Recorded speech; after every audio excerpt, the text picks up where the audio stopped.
आज बात करते हैं सस्टेनेबल डेवलपमेंट की। देखिए सस्टेनेबल डेवलपमेंट जो है ये 1992 में चर्चा में आया जब रियो डी जेनेरियो में एक सम्मेलन हुआ। रियो डी जेनेरियो में जब सम्मेलन हुआ तो सस्टेनेबल डेवलपमेंट की परिभाषा दी गई कि एक ऐसा डेवलपमेंट जो किसी भी तरह से फ्यूचर की जो जनरेशन है उससे बिना किसी कंप्रोमाइज़ किए हुए हो, यानी कि हम फ्यूचर्स की जनरेशन को ध्यान में रख कर के जो डेवलपमेंट करें वो सस्टेनेबल डेवलपमेंट है, यानी कि हमारा डेवलपमेंट सस्टेन करे। यानी कि इसमें बहुत ज़्यादा जो चर्चा की गई थी वो क्लीन एनर्जी की चर्चा की गई थी, यानी कि हम रिन्यूएबल एनर्जी का अधिक से अधिक यूज करें। जैसे हम अगर कोल का यूज करते हैं तो कहीं ना कहीं हम पर्यावरण में पॉल्यूशन तो फैलाते हैं। उसके अतिरिक्त पता चलता है कि हम एक रिसोर्सेज धीरे धीरे जो ख़त्म हो रहा है, आने वाली जनसंख्या के लिए एक संकट खड़ा हो जाएगा। तो हम अगर कोल का यूज करेंगे तो पॉल्यूशंस भी होगा, हम अपने रिसोर्स का अंत भी करेंगे। अब पॉल्यूशन होगा तो बहुत सारे ऐसे इफेक्ट उसके होंगे, पता चला ग्रीन हाउस इफेक्ट होगा, क्लाइमेट चेंज होगा। अब ग्रीन हाउस इफेक्ट होगा तो फिर ग्लोबल वार्मिंग्स होगी। तो यानी कि हमारा जो डेवलपमेंट है वो कहीं ना कहीं पर्यावरण की कीमत पर हो रहा है। तो ये डेवलपमेंट सस्टेनेबल डेवलपमेंट नहीं है। लेकिन अगर हम कहीं ना कहीं रिन्यूएबल एनर्जी का यूज करते हैं, जैसे hydro electricity, solar electricity, wind electricity, और इस तरह से जो डेवलपमेंट किया जाए वो सस्टेनेबल डेवलपमेंट है। 1992 के बाद जब 2012 में फिर से सम्मेलन हुआ, इसे हम रियो +20 सम्मेलन, यानी कि रियो डी जेनेरियो के 20 साल बाद जब सम्मेलन होता है 2012 में पुनः रियो डी जेनेरियो में, तो वहाँ पर सस्टेनेबल डेवलपमेंट गोल्स निर्धारित किए गए और इन गोल्स की जो संख्या है वो 17 है। यानी कि 17 गोल्स कहीं ना कहीं हमें सस्टेनेबल डेवलपमेंट के लिए ज़रूरी, और इन्हें जो है 2015 से लेकर के 30 तक कहीं ना कहीं इन गोल्स को पूरा करना है। तो कौन से वो 17 गोल्स हैं, आइए इसको समझते, काफ़ी इंपॉर्टेंट है। सबसे पहला गोल्स आपको याद रखना है नो पॉवर्टी। तो यानी कि किसी भी स्तर पर गरीबी का अंत करना है 2030 तक, ये हमारा सस्टेनेबल डेवलपमेंट गोल्स है। और पहला गोल से हमने इसको बहुत ज़्यादा प्रायोरिटी दी है, ये आपको याद रखना है। दूसरा जो गोल्स है उसमें चर्चा की गई है जीरो हंगर्स, यानी कि बहुत सारे आज भी लोग हैं जो कहीं ना कहीं भूख की वजह से मरते हैं। अगर आप अफ्रीकन कंट्री की बात करें या बहुत से जो हमारे पुअर्स कंट्री, वहाँ पर हंगर एक बहुत बड़ी समस्या है।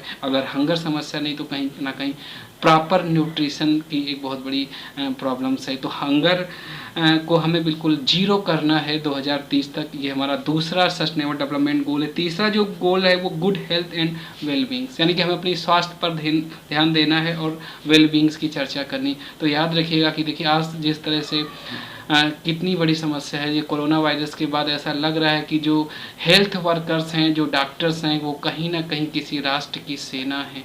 यानी कि अगर हमें अपने देश को बचाना है और ख़ुद को बचाना है तो हमें एक बहुत बड़ा हेल्थ इंफ्रास्ट्रक्चर खड़ा करना है। और सस्टेनेबल डेवलपमेंट गोल्स में इसे तीसरे नंबर पर प्रायोरिटी दी गई है अच्छी हेल्थ को लिए। हालांकि आज भी भारत अपनी जीडीपी का बहुत ज़्यादा हेल्थ पर खर्च नहीं कर पाता है, और अगर हम विकसित कंट्री की बात करें तो वो 6 से 7% तक, जैसे यूएसए जैसे कंट्री कुल जीडीपी का हेल्थ पर खर्च करते हैं, इसके बावजूद कि उनकी जीडीपी इतनी ज़्यादा बड़ी है।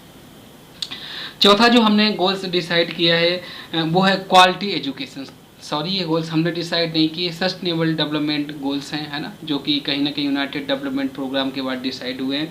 और जो हमारा चौथा गोल्स है उसमें क्वालिटी एजुकेशन की बात कही कि हमारी जो शिक्षा है उसका जो स्तर है बहुत क्वालिटेटिव होना चाहिए, ये हमारा चौथा गोल्स है। पांचवा जो गोल्स है वो जेंडर इक्वलिटी की चर्चा की गई, यानी कि महिला पुरुष जो असमानता है उसको दूर किया जाएगा, ये बात कही गई है। ये पांचवा हमारा गोल्स डिसाइड किया गया है। जो हमारा छठा गोल्स है वो क्लीन वाटर इन सैनिटेशन, यानी कि क्लीन वाटर, सबको सही जल मिले और साफ जल मिले, सैनिटेशन की भी इसमें चर्चा की गई। और आप देखिए कि भारत जल मिशन की चर्चा इस समय है 2024 तक सबको क्लीन वाटर पहुंचाने की बात कही जा रही है। तो ये हमारा एक छठा सस्टेनेबल डेवलपमेंट गोल्स है। जो हमारा 7th सस्टेनेबल डेवलपमेंट गोल है वो अफोर्डेबल क्लीन एनर्जी। तो इसमें कहीं ना कहीं अफोर्डेबल क्लीन एनर्जी की चर्चा की गई, यानी कि ऐसी एनर्जी जो हर कोई जिसके लिए कहीं ना कहीं चार्ज दे सके, सब तक ऊर्जा पहुंच सके। तो इसकी कोशिश की गई है सस्टेनेबल डेवलपमेंट गोल्स, और इसका जो नंबर है वो 7वां है। 8वां जो गोल है वो decent work and economic growth, यानी कि हमारा जो कार्य होना चाहिए वो ठीक वर्क हमको मिले और हमारी इकोनॉमिक डेवलपमेंट हो।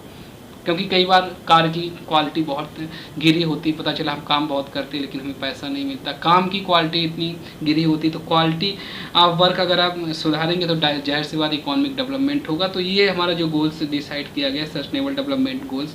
अगला जो हमारा गोल्स है 9th जो गोल्स है इंडस्ट्री इनोवेशन एंड इंफ्रास्ट्रक्चर की चर्चा इसमें की गई। तो आप जानते हैं कि अगर हम को डेवलप होना है या पूरी दुनिया को डेवलप होना है तो उसके लिए इंडस्ट्री ज़रूरी है। जैसे कि पॉपुलेशन बढ़ रही है तो कहीं ना कहीं इंडस्ट्री ही सबकी नीड पूरी कर सकती है। इनोवेशन बहुत ज़रूरी है। आज भी भारत बहुत कम इनोवेशन, अब इनोवेशन का संबंध रिसर्च से हो जाता है तो कहीं ना कहीं हमें रिसर्च इनोवेशन पर ध्यान देना है। और इंफ्रास्ट्रक्चर है तो इस पर विशेष रूप से ध्यान देना है, क्योंकि अगर इंफ्रास्ट्रक्चर नहीं होगा तो कहीं ना कहीं हम चीज़ें डेवलप नहीं कर पाएंगे।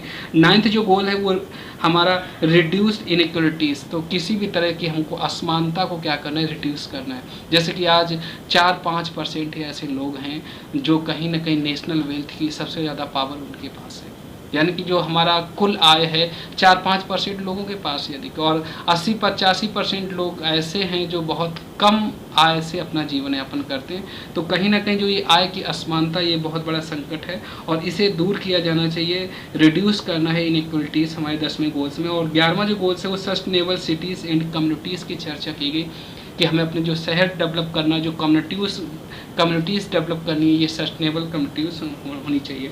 जो हमारा 12वां गोल्स है उसमें चर्चा की गई है रिस्पॉन्सिबल कंजम्पशन एंड प्रोडक्शन। तो हमें कहीं ना कहीं किस तरह की चीज़ें बहुत ज़्यादा बनानी है और हमारा जो कंजम्पशन होना चाहिए वो बहुत रिस्पॉन्सिबल होना चाहिए। हमें ऐसी चीज़ें बनानी है जो ठीक ठाक हों और उनका जो कंजम्पशंस है किस तरह से हो, तो उस पर हमें काम करना है। जो हमारा 13वां गोल है वो क्लाइमेट एक्शन। तो ये एक इम्पॉर्टेंट फैक्ट है, क्लाइमेट एक्शन 13वां गोल है।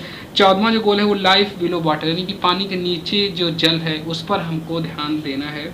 जो हमारा 16 गोल है वो peace, justice and strong institutions की चर्चा किया जा रहा है कि यानी कि शांति और हमारे जो संस्थाएं हो बहुत मजबूत होनी चाहिए, इस पर चर्चा की गई। 17 जो गोल है वो पार्टनरशिप फॉर द गोल्स। तो यानी कि हमें सारे के सारे जो गोल्स हैं उसके लिए एक कहीं ना कहीं सारे देशों को मिलकर के एक पार्टनरशिप करनी, तभी हम इन गोल्स को पूरा कर सकते हैं।